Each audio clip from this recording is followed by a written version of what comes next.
এত কষ্ট করে এরা দিন রাত খেয়ে না খেয়ে পরিবারের জন্য একটা ভালো জিনিস কিনছে, একটা উপহার কিনছে। ওই উপহার লাকেশ পার্টিরা খাইতে মনে নিয়ে আছে গেছে।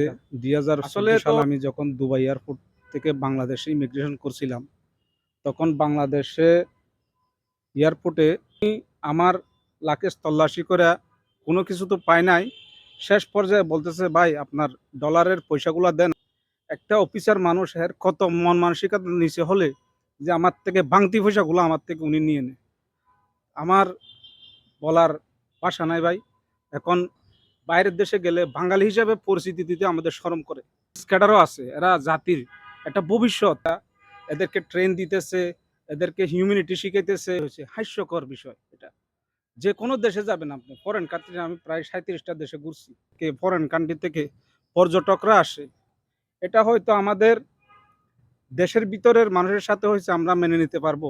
আমাদের টুরিস্ট এলাকাগুলো ডেভেলপ করতেছে সরকারের বিভিন্ন উদ্যোগে, হাজার হাজার কোটি টাকা খরচ করে। এই যে বিদেশিরা ফরেনাররা আসছে, এদের লাগেজ যদি চুরি হয় তখন আমরা কি জবাব দেব?